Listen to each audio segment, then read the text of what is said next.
Friends, ఈరోజు video వచ్చేటప్పటికి మనం ఫోల్డర్ చాలా ఈజీగా ఎలా క్రియేట్ చేయాలో చూద్దాం. ఇది నేను బిగినర్స్ కోసం చెప్తున్నాను. ఈ వీడియోలోకి వెళ్ళే ముందు ఒక లైక్ అయితే ఖచ్చితంగా చేయండి. డెస్క్టాప్ మీద రైట్ క్లిక్ చేసాము అంటే ఇక్కడ న్యూ అని ఉంటుంది. న్యూలో ఫోల్డర్ ఇక్కడ క్లిక్ చేయడం ఒక ఫోల్డర్ క్రియేట్ అవుద్ది. ఇక్కడ మనకి బ్లూ కలర్ లో హైలైట్ అయింది కదా, ఇక్కడ మీరు ఏమైనా నేమ్ మార్చుకోవాలి అంటే నేమ్ మార్చుకోవచ్చు. మీరు గబుక్కున నేమ్ మార్చకుండా సైడ్ క్లిక్ చేస్తారనుకోండి, మనకి న్యూ ఫోల్డర్ అని పేరు ఉంది కదా, ఆ పేరుతో సెట్ అయిపోద్ది. ఇది మళ్ళీ మీరు రీనేమ్ చేసుకోవాలి అంటే ఫోల్డర్ సెలెక్ట్ చేసుకొని రైట్ క్లిక్ చేశారు అంటే ఇక్కడ రీనేమ్ అని ఉంటుంది. ఇక్కడ క్లిక్ చేసి అయినా మనం రీనేమ్ చేయొచ్చు, లేదంటే మనకి షార్ట్ కట్ ఉంది. ఫోల్డర్ సెలెక్ట్ చేసుకొని మనకి కీబోర్డ్ లో పైన ఫంక్షన్ కీస్ ఉంటాయి, F1, F2, F3, F4 ఇలాగా ఒక లైన్ ఉంటుంది. ఇందులో F2 ప్రెస్ చేయండి. F2 ప్రెస్ చేసిన మనం రీనేమ్ చేసుకోవడానికి వచ్చుద్ది. ఇక్కడ మీకు నచ్చిన నేమ్ టైప్ చేయొచ్చు.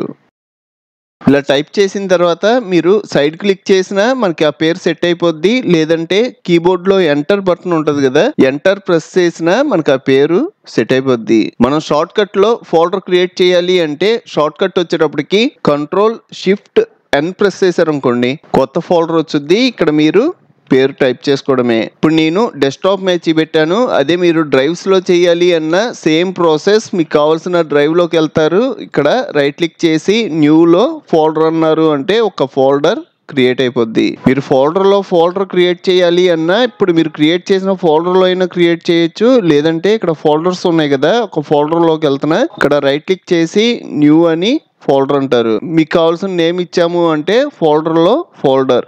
మళ్ళీ మీకు ఆ ఫోల్డర్లో ఇంకో ఫోల్డర్ కావాలనుకోండి, మళ్ళీ ఓపెన్ చేస్తారు, రైట్ క్లిక్ చేస్తారు, న్యూ అంటారు, మళ్ళీ ఫోల్డర్ క్రియేట్ చేసుకుంటారు. ఇలాగా మనం ఎన్ని ఫోల్డర్స్ కావాలి అన్నా క్రియేట్ చేసుకోవచ్చు. మీరు కొత్తగా నేర్చుకునే వాళ్ళు అయితే ఈ బేసిక్ వర్క్ సరిపోద్ది. లేదు నేను ఫోల్డర్ గురించి ఇంకా తెలుసుకుందాం అనుకుంటున్నాను అంటే నేను ఆల్రెడీ ఫోల్డర్ గురించి ఒక వీడియో చేశాను. ఆ వీడియో లింక్ ఇప్పుడు మీరు చూస్తున్న వీడియో పైన ఇచ్చాను. క్లిక్ చేసి ఫోల్డర్ గురించి ఇంకా తెలుసుకోండి. మీకు ఇంకా చాలా కంప్యూటర్ ట్యుటోరియల్స్ కావాలి అంటే ఇప్పుడు మీరు చూస్తున్న వీడియో పైన కంప్యూటర్ ట్యుటోరియల్స్ ప్లేలిస్ట్ లింక్ ఇచ్చాను. ఇక్కడ క్లిక్ చేసి అన్ని ట్యుటోరియల్స్ చూడండి. అలాగే మన ఛానల్లో మనకి బాగా యూజ్ అయ్యే చాలా సాఫ్ట్వేర్లు ఫుల్ కోర్సులు చెప్పాను. ఒకసారి మన ఛానల్కి వెళ్ళి చెక్ చేయండి. ఇంకో మంచి వీడియోతో మళ్ళీ కలుద్దాం.